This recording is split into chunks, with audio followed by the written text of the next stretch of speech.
What was Article 48 in the Weimar Republic? Have you ever wondered how a government can take extraordinary measures during a crisis?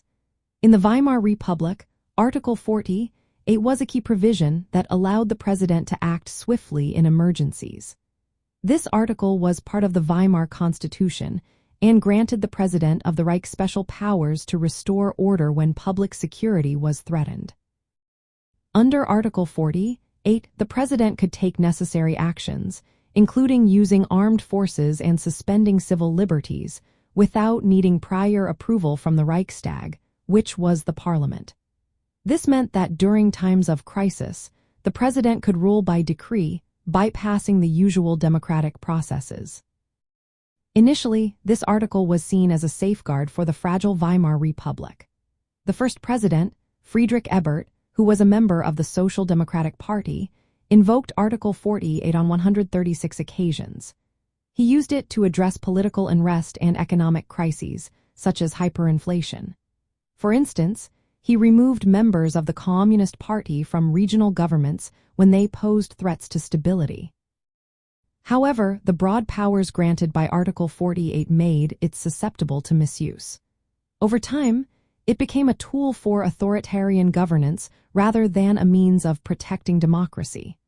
The repeated use of Article 48 weakened the democratic system, undermining the authority of the Reichstag and eroding public trust in democracy. This vulnerability was exploited by right-wing elites and ultimately by Adolf Hitler. After the Reichstag fire in 1933, Hitler used Article 48 as a legal basis to pass the Reichstag fire decree. This decree suspended many civil rights and laid the groundwork for the Enabling Act, which granted Hitler dictatorial powers. This effectively ended the Weimar Republic and allowed the Nazi regime to take control.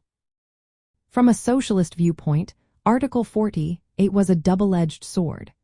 While it was initially used by Social Democrats to protect the Republic from both left-wing and right-wing threats, it also allowed for the suppression of workers' movements and socialist initiatives. The emergency powers could be used to maintain order at the expense of democratic control. The abuse of Article 48 played a significant role in the collapse of democratic institutions that might have supported socialist reforms. It allowed authoritarian forces to dismantle the gains made during the Weimar period. In essence, Article 48 was designed to protect the Weimar Republic but ultimately became a mechanism that facilitated authoritarian rule and suppressed democratic and socialist movements.